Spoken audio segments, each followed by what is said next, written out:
70%, भविष्य में 70% से अधिक व्यवसायिक ज्ञान पर आधारित होंगे। इस प्रस्ताव के माध्यम से मैं सरकार से आग्रह कर रहा हूं कि वे भविष्य संबंधी मामलों की एक परिषद स्थापित करें जो अनुसंधान प्रेरित नवाचार और उत्पाद विकास के लिए एक एकीकृत रणनीतिक ढांचा प्रदान करेगी। महत्वपूर्ण भविष्य के क्षेत्रों में प्रस्तावित परिषद एक सर्वोच्च निकाय के रूप में कार्य करेगी, जिसमें प्रमुख विशेषज्ञ, उद्योग के नेता, नीति निर्माता, वैश्विक निवेशक, अकादमिक संस्थान और स्टार्टअप शामिल होंगे, जिससे गहन प्रौद्योगिकी अनुसंधान के लिए बहुहितधारक दृष्टिकोण सुनिश्चित होगा। उत्पाद व्यावसायीकरण और राष्ट्रीय रणनीति निर्माण। मैं आपके माध्यम से माननीय उपाध्यक्ष महोदया से गृह को सूचित करें कि हरियाणा, जो राज्य में आता हूं, इस दिशा में एक अग्रणी उदाहरण प्रस्तुत किया है। राष्ट्रीय महत्व और कार्यान्वयन के लिए एक राज्य स्तरीय पहल है। हरियाणा सरकार ने भविष्य मामलों के विभाग की स्थापना करके एक क्रांतिकारी कदम उठाया है। भारत में भविष्य की चुनौतियों और अवसरों का पूर्वानुमान और तैयारी करने के लिए समर्पित संस्थागत तंत्र बनाने वाला पहला राज्य बन गया। ये विभाग हरियाणा की सक्रिय शासन और रणनीतिक दूरदर्शिता के प्रति प्रतिबद्धता को दर्शाता है। राज्य को उभरती प्रौद्योगिकियों और नवाचारपूर्ण शासन विधियों को अपनाने में एक अग्रणी स्थिति में रखता है। हरियाणा मॉडल दिखाता है कि कैसे एक समर्पित भविष्य चिंतन संस्थान एकीकृत कर सकता है। कृषि, स्वास्थ्य सेवा, विनिर्माण, शिक्षा, ऊर्जा, IT, परिवहन, शहरी विकास और शहरी जीवन, पर्यटन और पर्यावरण प्रबंधन सहित कई क्षेत्रों में योजना बनाना। हरियाणा में फ्यूचर अफेयर्स विभाग एक थिंक टैंक, संचालन उत्प्रेरक और भविष्य में उन्मुख पहलुओं के लिए एक समन्वय केंद्र के रूप में कार्य करता है। उभरती हुई प्रौद्योगिकियों के लिए क्षितिज का निरीक्षण करता है और राज्य की अर्थव्यवस्था और समाज पर उनके संभावित प्रभाव का आकलन करता है।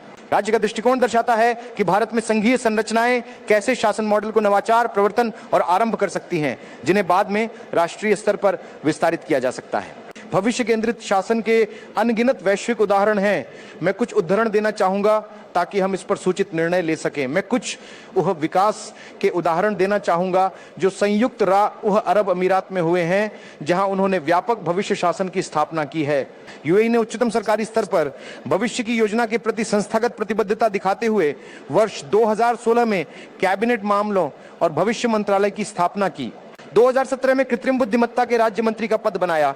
ऐसा करने वाला दुनिया का पहला देश बना और एक AI मंत्री नियुक्त किया। इससे सरकारी सेवाओं में AI को अपनाने में तेजी आई है, जिसके तहत 100 से अधिक AI उपयोग मामले पहले ही लागू किए जा चुके हैं।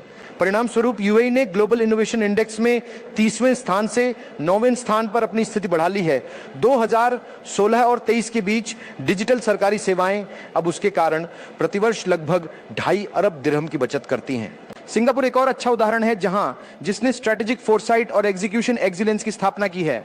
2009 में प्रधानमंत्री कार्यालय के तहत स्थापित Singapore centre for strategic futures उभरते मुद्दों की पहचान करने के लिए परिदृश्य योजना और क्षितिज स्कैनिंग करता है।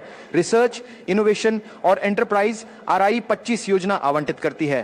25 बिलियन सिंगापुर डॉलर रणनीतिक तकनीकी विकास के लिए स्पष्ट मिशनों और जवाबदेही तंत्र के साथ सिंगापुर का AI गवर्नेंस फ्रेमवर्क, जो व्यक्तिगत डेटा संरक्षण आयोग द्वारा विकसित किया गया है, नवाचार को नैतिक विचारों के साथ संतुलित करते हुए एक जोखिम आधारित मॉडल प्रदान करता है। सिंगापुर लगातार डिजिटल प्रतिस्पर्धात्मकता के मामले में शीर्ष 5 देशों में शामिल है और 2023 में 17.2 अरब डॉलर की निश्चित संपत्ति निवेश को आकर्षित करता है, वैश्विक आर्थिक अनिश्चितताओं के बावजूद। एक और बेहतरीन उदाहरण इजराइल है, जिसने रक्षा प्रौद्योगिकी एकीकरण के साथ नवाचार पारिस्थितिकी तंत्र बनाया है। इजराइल की नवाचार प्राधिकरण विभिन्न परिपक्वता चरणों और प्रौद्योगिकी डोमेन के लिए विशेषीकृत विभाजनों के साथ प्रौद्योगिकी विकास के लिए एक केंद्रीय एजेंसी के रूप में कार्य करती है।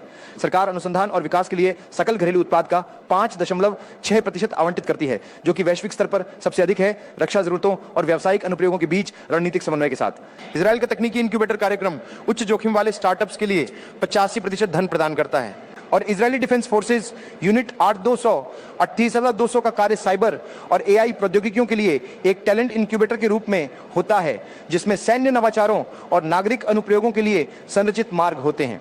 परिणाम, इजराइल के पास वैश्विक स्तर पर सबसे अधिक स्टार्टअप घनत्व है, 1400 लोगों पर एक स्टार्टअप, 1400 नागरिकों और प्रति व्यक्ति उद्यम पूंजी निवेश में सबसे ऊंचा आकर्षण है, प्रतिवर्ष $414 प्रति व्यक्ति। मैं फिनलैंड का एक उदाहरण भी देना चाहूंगा, जिसने भागीदारी भविष्य के लिए संसदीय फोरसाइट की स्थापना की है। फिनलैंड की भविष्य के लिए समिति, जो 1993 में एक संसदीय स्थायी समिति के रूप में स्थापित की गई थी, यह बुलेटिन में दीर्घकालिक सोच और राजनीतिक निर्णय लेने को सुनिश्चित करती है। समिति नागरिकों के साथ विचार विमर्शी लोकतंत्र प्रक्रिया के माध्यम से सीधे जुड़ती है ताकि समावेशी भविष्य की दृष्टि विकसित की जा सके, जैसे कि 2015 की अंतिम पहल। सिट्रा फिनिश इनोवेशन फंड एक स्वतंत्र सार्वजनिक नींव के रूप में काम करता है, जो सीधे संसद को रिपोर्ट करता है, जिसमें भविष्य उन्मुख पहलुओं को पायलट करने के लिए 900 मिलियन की बंदोबस्ती है। परिणाम स्वरूप फिनलैंड ई सरकार विकास में लगातार शीर्ष 3 देशों में शामिल है और संसाधन निर्भर से ज्ञान आधारित अर्थव्यवस्था में सफलतापूर्वक परिवर्तन कर चुका है, जिसमें प्रति व्यक्ति सबसे अधिक पेटेंट आवेदनों में से एक है। दक्षिण कोरिया का एक और शानदार उदाहरण है औद्योगिक परिवर्तन के लिए रणनीतिक योजना। दक्षिण कोरिया की राष्ट्रीय विज्ञान और प्रौद्योगिकी परिषद 17 मंत्रालयों और एजेंसियों में प्रौद्योगिकी नीति का समन्वय करती है, यह सुनिश्चित करते हुए कि राष्ट्रीय रणनीतिक उद्देश्यों के साथ तालमेल बना रहे। के नया डील ने रणनीतिक तकनीकों के लिए 144 अरब डॉलर आवंटित किए, जिसमें AI 6G शामिल है। ESG, ग्रीन एनर्जी और बायोटेक्नोलॉजी के बीच वर्ष 2020 और 25 परिणाम। दक्षिण कोरिया एक पीढ़ी में दुनिया के सबसे गरीब देशों में से एक तकनीकी नेता के रूप में बदल गया, जिसमें विनिर्माण में दुनिया की सबसे ऊंची रोबोट घनत्व प्रति 10,000 श्रमिकों पर 1,000। कई उदाहरण हैं, लेकिन मैं कुछ ही उद्धृत करूंगा ताकि यह स्पष्ट हो सके कि यह क्यों महत्वपूर्ण है और इसका क्या महत्व है। इस मुद्दे के प्रति दुनिया किस प्रकार से अग्रसर हो रही है और भारत को भी किस तरह करना चाहिए। जापान सोसाइटी जापान ने भी सोसाइटी 5.0 और मूनशॉट अनुसंधान कार्यक्रम स्थापित किया है। जापान की विज्ञान और प्रौद्योगिकी और नवाचार परिषद CSTI ने जीवन के सभी पहलुओं में मानव केंद्रित प्रौद्योगिकी एकीकरण के लिए सोसाइटी 5.0 संस्करण विकसित किया। Moonshot research and development program AI robots सहित महत्वाकांक्षी तकनीकी उद्देश्यों के लिए 1.8 अरब की प्रतिबद्धता है। यह स्वायत्त सीखने और अवतार प्रौद्योगिकियों में सक्षम जापान का cross ministry of strategic innovation promotion program SIP महत्वपूर्ण प्रौद्योगिकियों के लिए सरकारी विभागों के बीच समन्वय सुनिश्चित करता है। जापान की सुपर सिटी पहल क्षेत्रों को स्वायत्त वाहन, ड्रोन वितरण और AI संचालित सार्वजनिक सेवाओं के परीक्षण और नियामक क्षमता के लिए निर्धारित करती है। जापान रोबोटिक्स में नेतृत्व बनाए रखता है, वैश्विक बाजार का 52% हिस्सा और जनसंख्या संबंधी चुनौतियों के बावजूद पुनर्जनन चिकित्सा में 40% पेटेंट रखता है। यह समझना महत्वपूर्ण है कि दुनिया कहां जा रही है, दुनिया किस दिशा में जा रही है और इसलिए 5वीं सबसे बड़ी अर्थव्यवस्था बनने की दिशा में और तीसरी सबसे बड़ी अर्थव्यवस्था बनने की राह पर तथा वर्ष 1947 में विकसित अर्थव्यवस्था के रूप में भारत को देखने की दृष्टि से हमें उन चुनौतियों को समझने की आवश्यकता है जिनका हम सामना कर रहे हैं और जिन्हें बाकी दुनिया ले रही है। अगर हमें इस खेल में चीन को मात देनी है तो हमें समझना होगा कि उन्होंने इसका अपने लाभ के लिए कैसे उपयोग किया है। चीन ने केंद्रीकृत योजना और उनके बाजार तंत्र का उपयोग किया है। चीन का 5 वर्षीय योजना है जो व्यापक प्रौद्योगिकी विकास रोड मैप प्रदान करती है। 21 से 25 की 14वीं योजना के साथ प्राथमिकता दी गई है क्वांटम सूचना, AI, समाकलित सर्किट और अंतरिक्ष प्रौद्योगिकी को। मेड इन चाइना 25 पहल का लक्ष्य समन्वित उद्योग नीति के माध्यम से 25 तक मुख्य प्रौद्योगिकियों में 70% आत्मनिर्भरता हासिल करना है। नेशनल नेचुरल साइंस फाउंडेशन ने सुधार किया और स्वयं को और मूल्यांकन किया US लंबे समय के लिए उच्च जोखिम वाली रिसर्च का समर्थन करने के लिए, जो चीन को विश्व में वैज्ञानिक शोध पत्रों के शीर्ष उत्पादकों में शामिल करने में योगदान देता है। इसका परिणाम है कि चीन का वैश्विक उच्च प्रौद्योगिकी विनिर्माण मूल्य वर्धित में हिस्सा 2003 में 7% से बढ़कर 23 में 30% हो गया है। अब चीनी कंपनियां पहले से कहीं अधिक पेटेंट दायर करती हैं। जर्मनी भी एक बेहतरीन उदाहरण है। जर्मनी की हाईटेक रणनीति जो 2025 तक संघीय मंत्रियों के बीच नवाचार नीतियों का समन्वय करती है, प्रमुख प्रौद्योगिकियों में प्रतिवर्ष 3.5 अरब यूरो का निवेश करती है। फारहौर सोसाइटी 77 संस्थानों का संचालन करती है जो 30,000 से अधिक कर्मचारियों के साथ अनुप्रयुक्त अनुसंधान करते हैं और शिक्षाविदों और उद्योग के बीच एक पुल के रूप में कार्य करते हैं। जर्मनी का प्लेटफॉर्म इंडस्ट्री 50 से अधिक संगठन उद्योग इंटरनेट के लिए मानक और संदर्भ आर्किटेक्चर विकसित करने के लिए काम करते हैं। जर्मन अनुसंधान फाउंडेशन नई उभरती प्रौद्योगिकियों के लिए नैतिक ढांचे प्रदान करता है। नवाचार को सामाजिक जिम्मेदारी के साथ संतुलित करना। इसके परिणाम स्वरूप उपाध्यक्ष महोदया, जर्मनी उच्च श्रम लागत के बावजूद निर्माण प्रतिस्पर्धा बनाए रखता है 320 छुपे हुए चैंपियंस के साथ। विशेष क्षेत्रों में वैश्विक बाजार नेतृत्व करता और अनुसंधान गहन वस्तुओं में दुनिया का सबसे अधिक व्यापार अधिशेष। यहाँ तक कि यूनाइटेड किंगडम की भी इसी प्रकार की रणनीतियां हैं और कई अन्य देशों की भी, लेकिन मैं कुछ का ही उल्लेख करूंगा। यूके ने उन्नत अनुसंधान और नवाचार एजेंसी ARIA की स्थापना 2022 में 800 मिलियन पाउंड के फंडिंग के साथ की, जिसमें उच्च जोखिम वाले अनुसंधान को आगे बढ़ाने के लिए असाधारण स्वायत्तता दी गई। परिणाम स्वरूप अपेक्षाकृत मामूली अनुसंधान एवं विकास GDP के 1.7% के लिए यूके दुनिया के 14% सबसे अधिक उद्धृत शोध पत्रों का उत्पादन करता है और यूरोप के 43% यूनिकॉर्न स्टार्टअप्स को जन्म दिया है। इन वैश्विक उदाहरणों से मुख्य सबक क्या है, मुख्य निष्कर्ष क्या है? मुख्य सबक यह है कि हम संस्थागत प्रतिबद्धता बनाने जा रहे हैं। देश जो प्रौद्योगिकी में नेतृत्व हासिल कर रहे हैं, वे उच्च स्तर के समर्पित संस्थान स्थापित करते हैं जिनकी वरिष्ठ नेतृत्व को सीधी रिपोर्टिंग लाइन होती है। लेकिन वहां भी नीति की स्थिरता एक बहुत महत्वपूर्ण कारक है, क्योंकि सफल तकनीकी विकास के लिए दीर्घकालिक योजना की आवश्यकता होती है जो 10 वर्षों से अधिक होती है और यह चुनावी चक्रों से परे होती है। पारिस्थितिकी तंत्र का दृष्टिकोण फिर से एक बहुत महत्वपूर्ण पहलू है। प्रभावी मॉडल शोध, शिक्षा, उद्योग, वित्त और नियामक कार्यों को समाहित करते हैं, बजाय कि केवल अलग अलग हस्तक्षेपों के।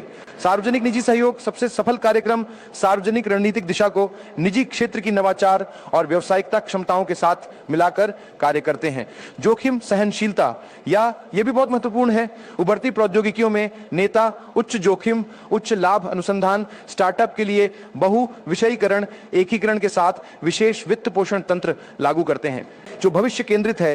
संस्थान पारंपरिक विषयों के बीच की सीमाओं को तोड़ते हैं, उन नवाचारों को पहचानते हुए जो अक्सर चौराहों पर होते हैं, और अंतर्राष्ट्रीय सहभागिता, यहां तक कि सबसे अधिक राष्ट्रवादी प्रौद्योगिकी रणनीतियां भी अंतर्राष्ट्रीय वैज्ञानिक सहयोग और प्रतिभा आकर्षण को बनाए रखती हैं। ये कुछ प्रमुख सबक हैं जो मैंने वैश्विक उदाहरणों से जिनके बारे में हमने बात की है, लेकिन प्रस्तावित परिषद के मिशन और दृष्टिकोण पर आते हैं और यह लागू होता है क्योंकि यह प्रस्ताव का बहुत महत्वपूर्ण हिस्सा है। प्रस्तावित परिषद का मिशन वक्तव्य भारत को भविष्य की तकनीकों में वैश्विक नेता के रूप में स्थापित करना है। एकीकृत अनुसंधान, विकास और रणनीतिक उभरती प्रौद्योगिकियों का कार्यान्वयन, उन्नत राष्ट्रीय सुरक्षा, आर्थिक समृद्धि और सामाजिक कल्याण के साथ साथ प्रौद्योगिकी संप्रभुता सुनिश्चित करना। महिला उपाध्यक्ष जी, दृष्टि यह है कि भारत 2035 तक भविष्य की महत्वपूर्ण प्रौद्योगिकियों का प्रमुख निर्माता और उपयोगकर्ता बने। एक एकीकृत पारिस्थितिकी तंत्र बनाएं जहां अनुसंधान प्रमुख रणनीतिक क्षेत्रों में बाजार के लिए तैयार नवाचारों में सहजता से परिवर्तित हो। सुनिश्चित करें कि भारत न केवल अपनाता है बल्कि वैश्विक प्रौद्योगिकी मानकों और ढांचों को भी आकार देता है। महत्वपूर्ण प्रौद्योगिकी क्षेत्रों में स्वदेशी क्षमताओं का विकास करें ताकि विदेशी निर्भरताओं को कम किया जा सके और प्रौद्योगिकी की संप्रभुता स्थापित की जा सके। भारत को प्रौद्योगिकी व्यवधानों की अग्रिम पहचान करने और प्रतिक्रियात्मक होने के बजाय रणनीतिक प्रतिक्रियाओं का सक्रिय रूप से विकास करने में सक्षम बनाना। सरकार, शिक्षा, उद्योग और नागरिक समाज के बीच सहयोगात्मक नवाचार को बढ़ावा दें ताकि जटिल राष्ट्रीय चुनौतियों के समाधान विकसित किए जा सके। सुनिश्चित करें कि प्रौद्योगिकी विकास भारतीय मूल्यों के अनुरूप हो और हमारी आबादी की विविध आवश्यकताओं को पूरा करे। रणनीतिक उद्देश्यों को समझना भी उतना ही महत्वपूर्ण है जितना कि इस पूरी पहल के पीछे की सोच।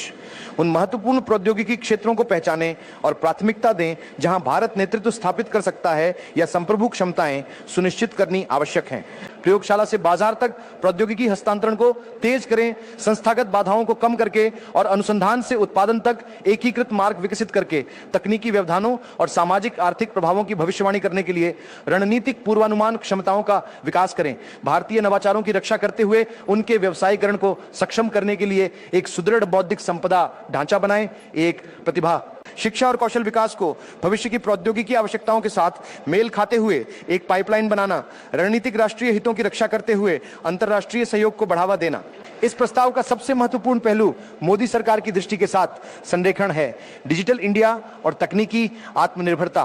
प्रस्तावित भविष्य मामलों की परिषद माननीय प्रधानमंत्री मोदी के डिजिटल इंडिया दृष्टिकोण का सीधा पूरक है, जो विभिन्न क्षेत्रों में डिजिटलीकरण को तीव्र करने के लिए संस्थागत तंत्र बनाता है। परिषद आत्मनिर्भर भारत पर सरकार के ध्यान के साथ मेल खाती है, जो स्वदेशी तकनीकी विकास क्षमताओं को मजबूत करती है और महत्वपूर्ण क्षेत्रों में विदेशी तकनीकों पर निर्भरता कम करती है। प्रधानमंत्री मोदी ने बार बार भारत की विश्व गुरु बनने की आकांक्षा को जोर दिया है। तकनीकी क्षेत्र में एक विश्व नेता, परिषद इस आकांक्षा को भविष्य की तकनीकों पर समर्पित ध्यान के माध्यम से संस्थागत रूप देगी। सरकार का नवाचार के प्रति जोर उसके पहलों जैसे स्टार्टअप इंडिया, अटल इनोवेशन मिशन और राष्ट्रीय अनुसंधान फाउंडेशन में स्पष्ट है। परिषद इन प्रयासों के समन्वय के लिए एक रणनीतिक छतरी प्रदान करेगी ताकि एक केंद्रित तकनीकी भविष्य की ओर बढ़ा जा सके। प्रौद्योगिकी के माध्यम से रणनीतिक सरकार शासन, ये एक बहुत महत्वपूर्ण पहलू है। मोदी सरकार ने प्रौद्योगिकी को एक शासन उपकरण के रूप में अपनाया है और यही इस सरकार के पिछले 10 वर्षों में परिवर्तन का मुख्य आधार रहा है और कैसे इसने निचले स्तर से लेकर शीर्ष तक परिवर्तन लाए हैं, जैसा कि जन धन आधार मोबाइल जैसी पहलों द्वारा प्रदर्शित किया गया है। डायरेक्ट बेनिफिट ट्रांसफर और कोविन प्लेटफॉर्म परिषद उन्नत प्रौद्योगिकियों के माध्यम से शासन को और अधिक सशक्त बनाएगी। पारदर्शिता और दक्षता के लिए प्रौद्योगिकी का उपयोग करने पर सरकार का फोकस अगले पीढ़ी की जन सेवा वितरण प्रणालियों को विकसित करने में परिषद की प्रस्तावित भूमिका के साथ मेल खाता है। प्रस्तावित परिषद digital India, smart cities mission और नेशनल हाइड्रोजन मिशन जैसे मौजूदा प्रमुख कार्यक्रमों के कार्यान्वयन को रणनीतिक दृष्टिकोण और प्रौद्योगिकी एकीकरण क्षमताओं के माध्यम से मजबूत करेगी। राष्ट्रीय सुरक्षा और रणनीतिक स्वायत्तता के संदर्भ में बड़े प्रभाव हैं और सभी के लिए, खासकर क्योंकि माननीय प्रधानमंत्री ने राष्ट्रीय सुरक्षा और रणनीतिक स्वायत्तता के लिए प्रौद्योगिकी के महत्व पर जोर दिया है। परिषद महत्वपूर्ण क्षेत्रों में स्वदेशी प्रौद्योगिकियों को विकसित करने की क्षमताओं को संस्थागत बनाएगी और माननीय प्रधानमंत्री की तकनीक के माध्यम से विकास के लिए मजबूत लोकतंत्र के रूप में भारत की दृष्टि परिषद के प्रस्तावित मिशन के साथ पूरी तरह से मेल खाती है, जो नैतिक और समावेशी तकनीक समाधान विकसित करने की दिशा में है। ये प्रस्ताव 2047 में विकसित भारत की दृष्टि के साथ पूरी तरह से मेल खाता है। मैं गर्व के साथ कह सकता हूं कि आज मैं उस संसद का हिस्सा हूं जिसमें और उस सरकार का हिस्सा हूं जिसका नेतृत्व माननीय प्रधानमंत्री श्री नरेंद्र मोदी कर रहे हैं, जिन्होंने दृष्टि को लिया है। और मैं कह सकता हूं कि पहले किसी ने वास्तव में ऐसा नहीं सोचा था भारत को उस वैश्विक मंच पर ले जाने और इसे 2047 तक एक विकसित अर्थव्यवस्था बनाने की दिशा में विकसित करने का, क्योंकि पिछले 75 वर्षों से हम अपनी बुनियादी समस्याओं से जूझ रहे हैं जो अब भी बनी हुई हैं, लेकिन हम वहां प्रगति कर रहे हैं। और अगर भारत को 2047 तक एक विकसित अर्थव्यवस्था बनना है तो यह एक बहुत महत्वपूर्ण सुझाव है जिसे मुझे लगता है हमें अपने आगे के रास्ते में शामिल करना चाहिए। विकसित भारत के आर्थिक विकास लक्ष्यों में योगदान देते हुए जो 2040 तक भारत को एक 30 ट्रिलियन अर्थव्यवस्था वाला विकसित राष्ट्र के रूप में इन्विजन करता है, फ्यूचर अफेयर्स काउंसिल प्रौद्योगिकी द्वारा संचालित विकास को विभिन्न क्षेत्रों में तेजी से बढ़ाकर सीधे योगदान देगा। विकसित भारत का लक्ष्य 2047 तक R&D को जीडीपी के 3% तक बढ़ाना है। परिषद ये सुनिश्चित करने के लिए रणनीतिक दिशा निर्देश देगी कि यह निवेश भविष्य उन्मुख प्रौद्योगिकियों पर केंद्रित हो जिनका आर्थिक प्रभाव अधिकतम हो। यह भारत की वैश्विक स्थिति को भी बढ़ाएगा। विकसित भारत 2047 भारत को एक वैश्विक शक्ति के रूप में देखता है जिसके पास महत्वपूर्ण प्रभाव होगा। काउंसिल द्वारा प्रवर्तित तकनीकी नेतृत्व भारत की भू राजनीतिक स्थिति को भी मजबूत करेगा। विकसित भारत लक्षित करता है भारत को वैश्विक नवाचार केंद्र बनाने का लक्ष्य रखा गया है। परिषद बाजार के लिए तैयार उत्पादों में अनुसंधान को बदलने के लिए संस्थागत मार्ग बनाकर इसे तेज करेगी। सतत विकास लक्ष्यों को संबोधित करना। विकसित भारत 2047 सतत विकास टीजी पर्सन जीन दरत काउंसिल पर्यावरणीय चुनौतियों से निपटने के लिए अक्षय ऊर्जा, जल प्रबंधन और सतत कृषि जैसी प्रौद्योगिकियों पर ध्यान केंद्रित करेगी, जबकि उसी गति से विकास करेगी। मैं ओहन इस प्रस्ताव के सबसे महत्वपूर्ण हिस्सों में से एक पर भी आना चाहता हूं, जो प्रौद्योगिकीगत व्यवधानों के युग में परिषद का महत्व है। हम एक ऐसी दुनिया में रह रहे हैं जहां प्रौद्योगिकी न केवल सहायक है बल्कि एक व्यवधानकारी भी है और प्रौद्योगिकी के परिवर्तन की गति को तेज करना बहुत महत्वपूर्ण है। पिछले कुछ वर्षों में प्रौद्योगिकी अपनाने की गति में नाटकीय रूप से तेजी आई है। जहां टेलीफोन को 100 मिलियन उपयोगकर्ताओं तक पहुंचने में 75 वर्ष लगे, वहीं इंस्टाग्राम ने यह मील का पत्थर केवल 2 वर्षों में और चैट जीपीटी ने केवल 2 महीनों में हासिल कर लिया। यही वह गति है जिस पर प्रौद्योगिकी बदल रही है। 2030 तक विश्व आर्थिक मंच के अनुसार वैश्विक अर्थव्यवस्था में 70% से अधिक नया मूल्य डिजिटल रूप से सक्षम व्यवसायों और व्यापार मॉडल पर आधारित होगा। S&P 500 कंपनियों की औसत उम्र 1950 के दशक में 60 साल से घटकर आज 20 साल से कम हो गई है, मुख्यतः प्रौद्योगिकीगत विघटन के कारण। इन विघटन से निपटने के लिए राष्ट्रों को संस्थागत तंत्र स्थापित करने की तत्परता दिखाने की आवश्यकता है। AI क्वांटम कंप्यूटिंग, जैव प्रौद्योगिकी और नवीकरणीय ऊर्जा प्रौद्योगिकियों का सामूहिक प्रभाव 2030 तक वैश्विक स्तर पर 15 से 30 ट्रिलियन आर्थिक मूल्य उत्पन्न करने की उम्मीद है। और मैं ये आंकड़ा मैकिन्से ग्लोबल इंस्टीट्यूट से उद्धृत करता हूं। तो यह समझना बहुत महत्वपूर्ण है कि दुनिया कितनी जोर दे रही है और भविष्य में इन तकनीकों का विकास किस दिशा में जाएगा। तकनीकी नेतृत्वों का आर्थिक प्रभाव, जो देश एआई तकनीकों को अपनाने में अग्रणी होंगे उनसे अपेक्षित है कि वे आर्थिक लाभ में पिछड़ने वालों की तुलना में 25% अधिक लाभ प्राप्त करेंगे। वार्षिक जीडीपी वृद्धि में संभावित रूप से 1.2 से 1.5% जोड़ सकते हैं। ये आंकड़े पीडब्ल्यूसी ग्लोबल ईआईएस अध्ययन द्वारा 2023 में उद्धृत किए गए हैं। क्वांटम कंप्यूटिंग बाजार 2030 तक $65 अरब तक पहुंचने का अनुमान है। प्रारंभिक अपनाने वाले देशों को असमान आर्थिक लाभ प्राप्त करने के लिए स्थित किया गया है। यह आंकड़ा बोस्टन कंसल्टेंसी ग्रुप द्वारा उद्धृत किया गया है। समन्वित तरीके से प्रौद्योगिकी विकास करने वाले देशों जैसे चीन की प्रौद्योगिकी के लिए पंचवर्षीय योजनाएं ने शोध व्यवसायीकरण में 30 से 40% अधिक दक्षता प्रदर्शित की है, उनके मुकाबले जिन देशों की रणनीति विखंडित है। तकनीकी विखंडन की आर्थिक लागत का अनुमान विकासशील अर्थव्यवस्थाओं के संभावित सकल घरेलू उत्पाद के 5% पर लगाया गया है, जो अपनी तकनीकी विकास रणनीतियों को समन्वित करने में विफल रहते हैं। यही कारण है कि यहां समन्वय और एकता होना इतना महत्वपूर्ण है। इसके बड़े राष्ट्रीय सुरक्षा निहितार्थ हैं।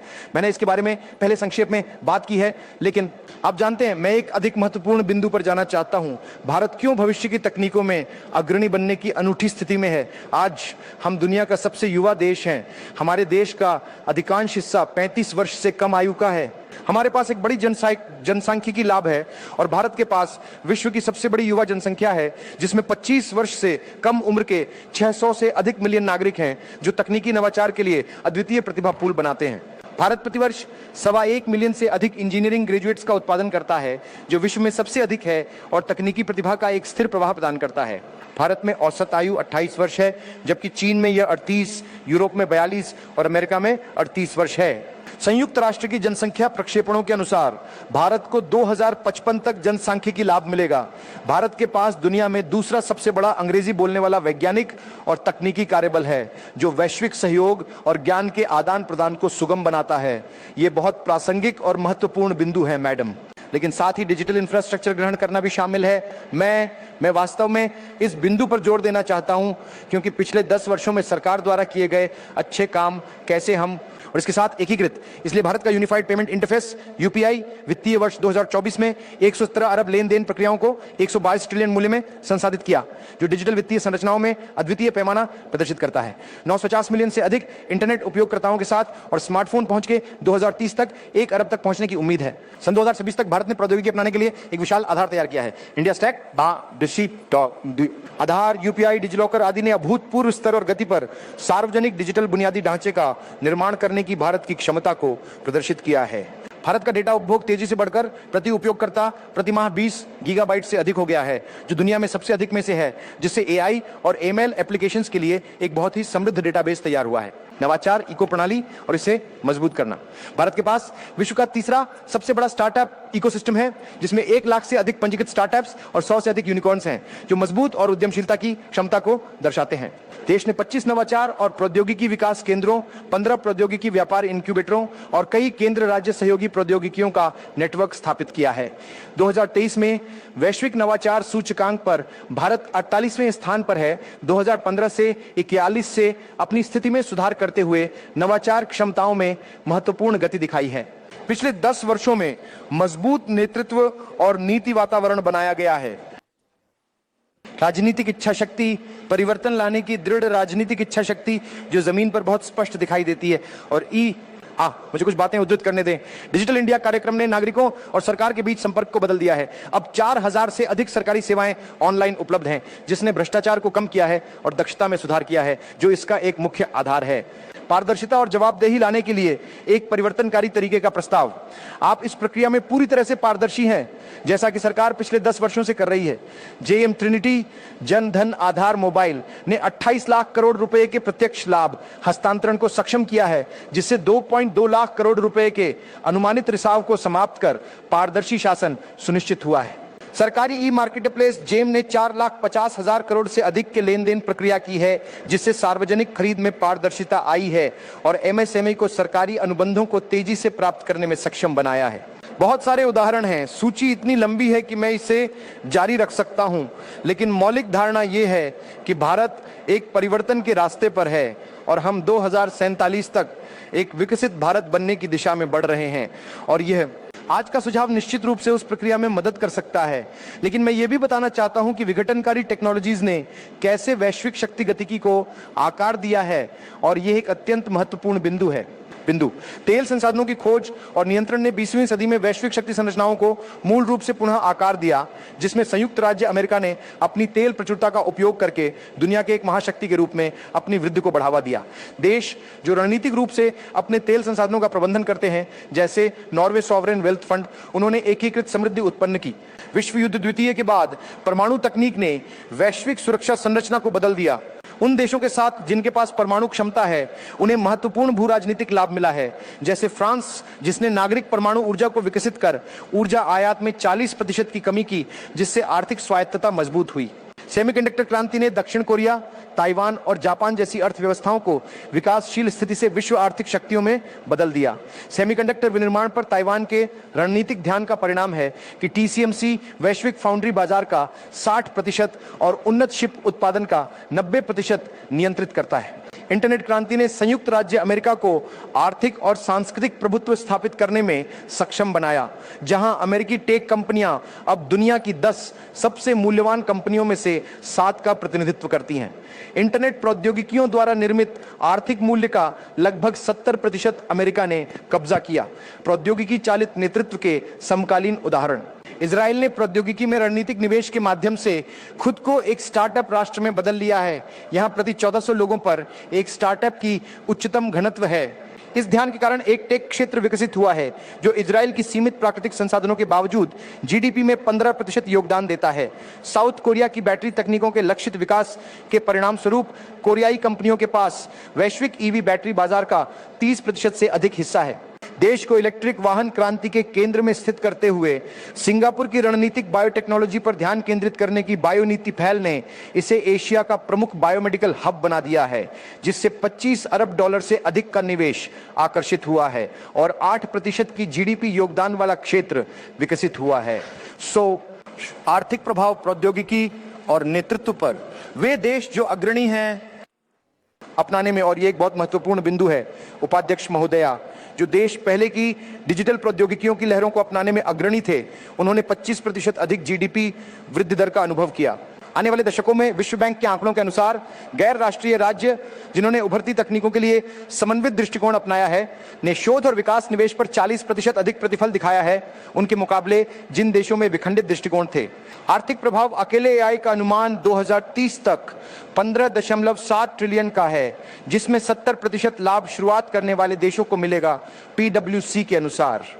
क्वांटम कंप्यूटिंग की दौड़ ने पहले ही वैश्विक स्तर पर 35 अरब डॉलर से अधिक का निवेश आकर्षित किया है, जिसमें प्रारंभिक नेता असमान आर्थिक और सुरक्षा लाभ प्राप्त करने की स्थिति में है। भविष्य की तकनीकों से प्रभावित होने वाले बहुत सारे क्षेत्र हैं और विशेष रूप से वे महत्वपूर्ण क्षेत्र जो रणनीतिक ध्यान देने की आवश्यकता रखते हैं, चाहे वह स्वास्थ्य सेवा और जीवन विज्ञान हो या कृषि और खाद्य सुरक्षा, चाहे वह ऊर्जा और स्थिरता हो, उन्नत निर्माण हो, राष्ट्रीय सुरक्षा और रक्षा हो, अंतरिक्ष प्रौद्योगिकी हो, वित्तीय सेवाएं हो या शिक्षा और कौशल विकास। लेकिन रणनीतिक हस्तक्षेप के लिए एक तात्कालिकता है। तकनीकी बदलाव की तेज गति एक संकीर्ण खिड़की बनाती है।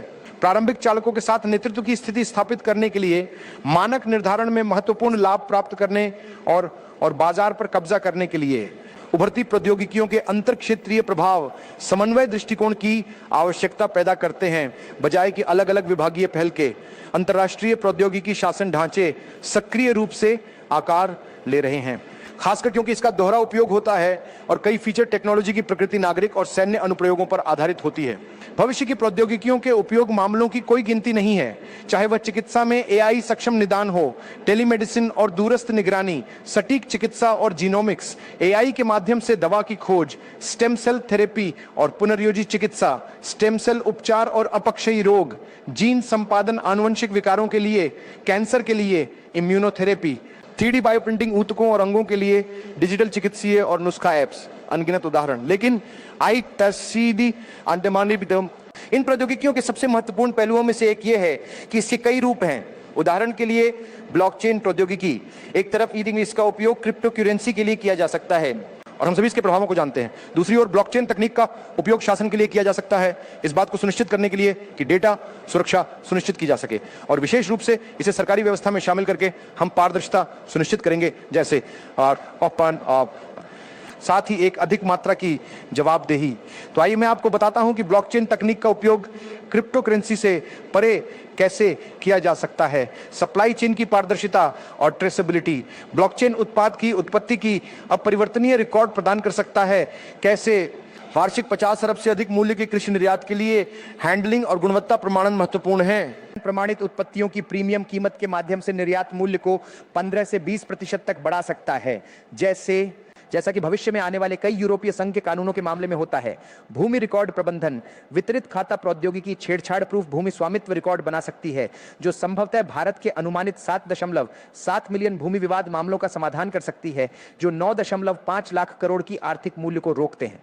आंध्र प्रदेश और हरियाणा में पायलट परियोजनाओं ने संपत्ति धोखाधड़ी में 90% कमी दिखाई है। बौद्धिक संपदा सुरक्षा, ब्लॉकचेन रचनात्मक कार्यों और नवाचारों के लिए सत्यापित समय मोहरें स्थापित कर सकता है। भारत की वृद्धि आईपी संपत्तियों की सुरक्षा करता है, जो 29,400 पेटेंट साल 2021 में 10-11 से बढ़कर 48,502। वित्तीय समावेशन, विकेंद्रीकृत वित्त के माध्यम से ब्लॉकचेन आधारित वित्तीय सेवाएं भारत के 190 मिलियन बिना बैंक वाले वयस्कों तक बैंकिंग का विस्तार कर सकती हैं, जिससे औपचारिक अर्थव्यवस्था में 14 लाख करोड़ जोड़ने की संभावना है, जबकि लेन देन लागत को 60 से 70% तक कम करती है। सुरक्षित इलेक्ट्रॉनिक स्वास्थ्य रिकॉर्ड, ब्लॉकचेन और भारत के 1 बिलियन पाउंड 5 अरब नागरिकों के लिए स्वास्थ्य सेवा प्रदाताओं के बीच पूरी तरह नियंत्रित सुरक्षित स्वास्थ्य रिकॉर्ड सक्षम करें। इससे 25,000 करोड़ रुपए सालाना अनुमानित लागत वाले डुप्लीकेट परीक्षण समाप्त हो सकते हैं, जबकि देखभाल तालमेल में सुधार हो सकता है। इसके अलावा तकनीक जैसे कि सिविल न्यूक्लियर टेक्नोलॉजी और SMR, छोटे एम मॉड्यूलर न्यूक्लियर रिएक्टर्स, ऊर्जा क्रांति के रूप में, जिसे इस बजट में माननीय प्रधानमंत्री और माननीय वित्त मंत्री द्वारा शुरू किया गया, वितरित बिजली उत्पादन SMR आमतौर पर 10 से 300 मेगावाट के बीच होते हैं और बिना बड़े ट्रांसमिशन इंफ्रास्ट्रक्चर के औद्योगिक समूहों, दूरस्थ क्षेत्रों और रणनीतिक सुविधाओं के लिए विश्वसनीय बेस लोड शक्ति प्रदान कर सकते हैं। इससे भारत की पीक पावर की कमी को दूर किया जा सकता है, जबकि वार्षिक अनुमानित 38,000 करोड़ की ट्रांसमिशन हानि को कम किया जा सकता है। स्वच्छ हाइड्रोजन उत्पादन, पानी का विलवणीकरण और शुद्धिकरण, कार्बन मुक्त औद्योगिक ताप ऊर्जा सुरक्षा और विनिर्माण, ये कुछ हैं इन SMR के माध्यम से प्रभाव जो तैनात किए गए हैं, जो अर्थव्यवस्था पर बड़ा प्रभाव डाल सकते हैं। रणनीतिक योजना और समन्वय, प्रस्तावित परिषद की शक्तियां और कार्य। इस पर आते हुए और यह से एक महत्वपूर्ण पहलू है जो 5, 10 और 25 साल के क्षितिज के साथ एक व्यापक राष्ट्रीय भविष्य प्रौद्योगिकी रणनीति को तैयार करेगा, प्राथमिकता वाली प्रौद्योगिकियों की पहचान करेगा और मार्ग तैयार करेगा। मंत्रालयों, अनुसंधान संस्थानों, उद्योग और अंतर्राष्ट्रीय साझेदारों के बीच समन्वय तंत्र स्थापित करें ताकि साइलो और दोहराव को खत्म किया जा सके। नियमित प्रौद्योगिकी क्षितिज स्कैनिंग करें और उभरते रुझानों और व्यवधानों का अनुमान लगाने के लिए रणनीतिक पूर्वानुमान क्षमता विकसित करें। रणनीतिक महत्व के क्षेत्रों में प्रमुख राष्ट्रीय तकनीकी मिशनों को परिभाषित करें। उदाहरण के लिए क्वांटम कंप्यूटिंग, उन्नत AI, हाइपरसोनिक सिस्टम आदि। महत्वपूर्ण क्षेत्रों में भारत की तकनीकी स्वायत्तता को मापने और मानक स्थापित करने के लिए ढांचे विकसित करें। संस्थागत संरचना और प्रशासनिक व्यवस्था, उच्च स्तरीय रणनीतिक दिशा और अंतर मंत्रालयीय समन्वय सुनिश्चित करने के लिए माननीय प्रधानमंत्री को सीधे रिपोर्टिंग करने वाला एक शीर्ष निकाय के रूप में कार्य करता है।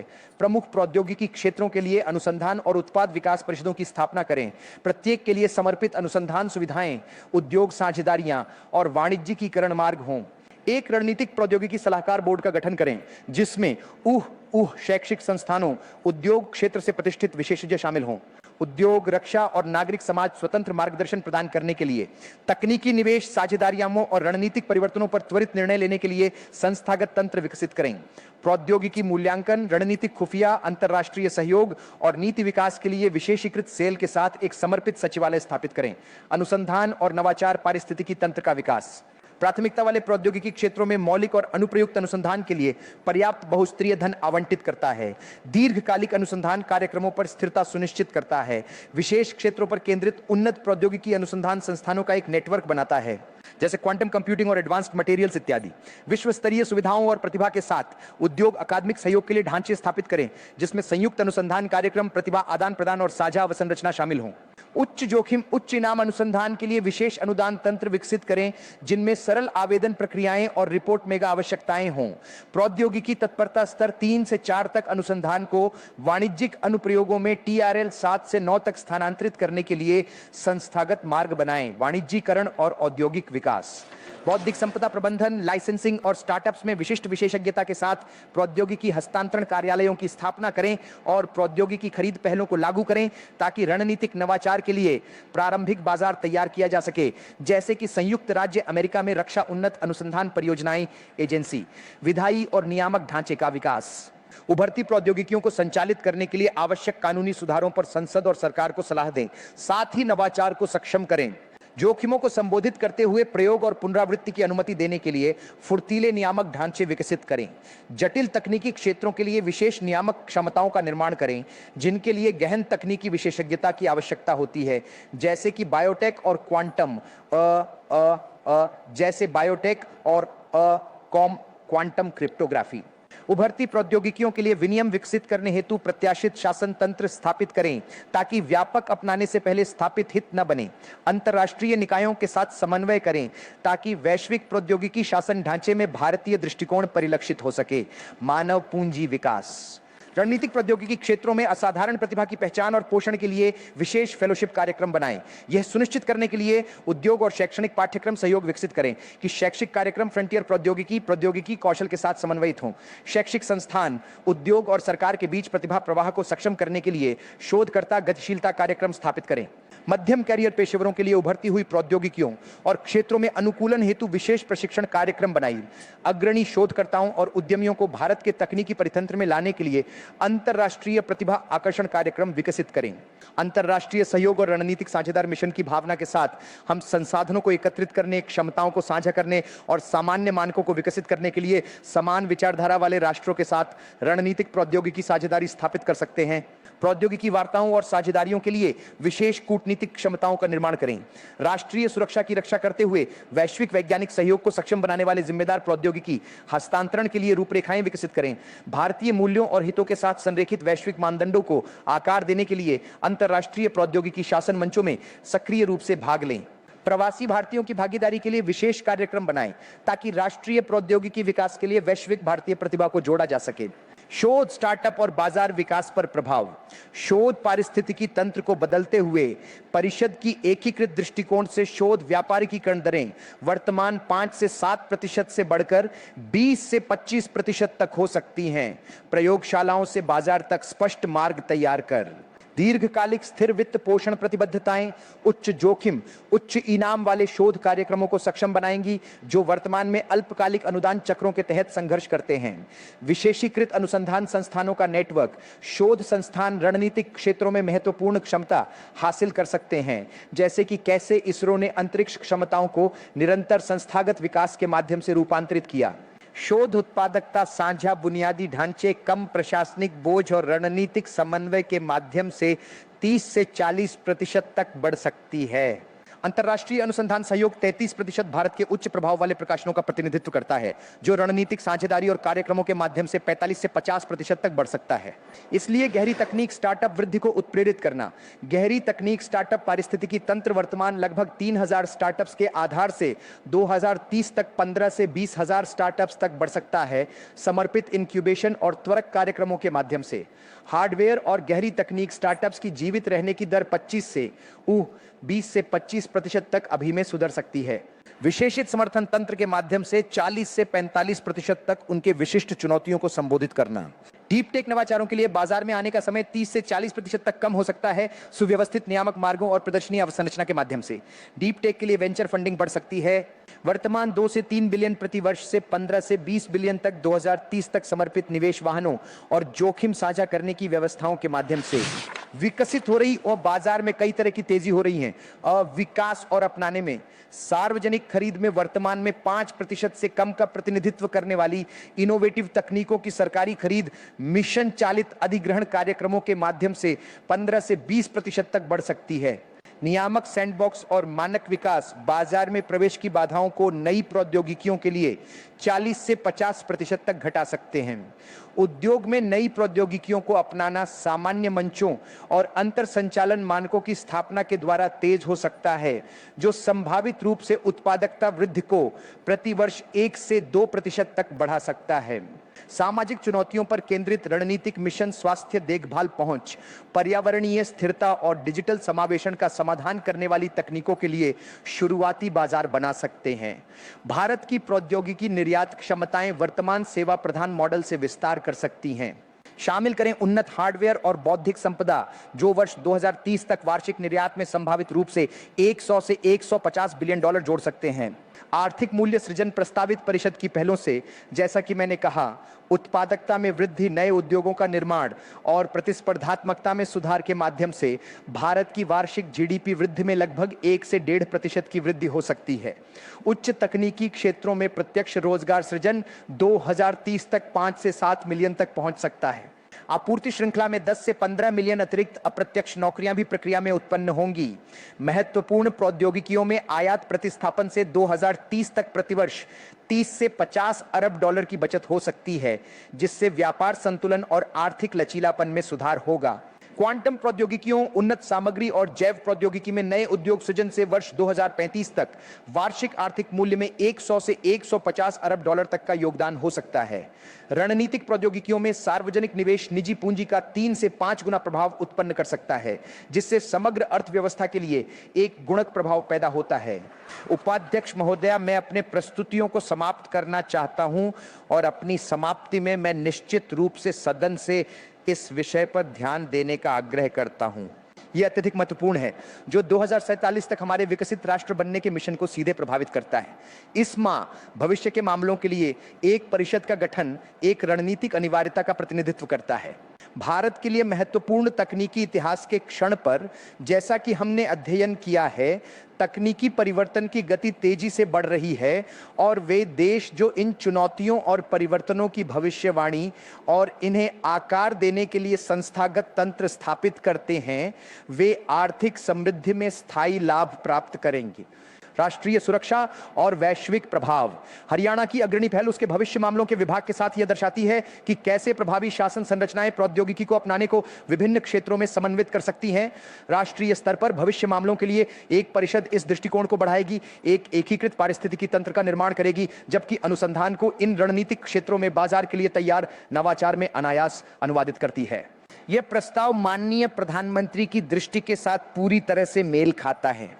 एक तकनीकी रूप से उन्नत, आत्मनिर्भर भारत और एक विकसित भारत की व्यापक आकांक्षाएं। इस परिषद की स्थापना करके हम सुनिश्चित कर सकते हैं कि भारत न केवल प्रौद्योगिकी क्रांतियों की अगली लहर में भाग ले, बल्कि उन्हें हमारे मूल्यों, राष्ट्रीय हितों और हमारे पारिस्थितिकी तंत्र के अनुसार सक्रिय रूप से आकार भी दे। आर्थिक सुरक्षा और सामाजिक लाभ महत्वपूर्ण होंगे। जीडीपी वृद्धि में तेजी लाने और लाखों उच्च गुणवत्ता वाली नौकरियां सृजित करने से लेकर स्वास्थ्य सेवा, कृषि, ऊर्जा और रक्षा में महत्वपूर्ण राष्ट्रीय चुनौतियों का समाधान करने तक प्रस्तावित परिषद दोनों के रूप में काम करेगी। उत्प्रेरक और समन्वयक, जो हमारे महत्वपूर्ण राष्ट्रीय संसाधनों, हमारी जनसांख्यिकीय लाभांश, हमारी डिजिटल बुनियादी ढांचे, हमारे नवाचार पारिस्थितिकी तंत्र और रणनीतिक नेतृत्व को एक साथ लाकर भारत को एक वैश्विक प्रौद्योगिकी नेता के रूप में स्थापित करेगा। माननीय अध्यक्ष चेयरमैन या माननीय उपाध्यक्ष महोदया, उपाध्यक्ष महोदया, जैसे ही हम एक नए प्रौद्योगिकी युग की दहलीज पर खड़े हैं, इस परिषद की स्थापना न केवल एक संस्थागत सुधार का प्रतिनिधित्व करती है, बल्कि भारत के भविष्य में एक रणनीतिक राष्ट्रीय निवेश है। मैं इस सदन से आग्रह करता हूं कि इस प्रस्ताव का समर्थन करें और भविष्य के मामलों में भारत के उचित स्थान को सुरक्षित करने की दिशा में एक निर्णायक कदम उठाएं। धन्यवाद।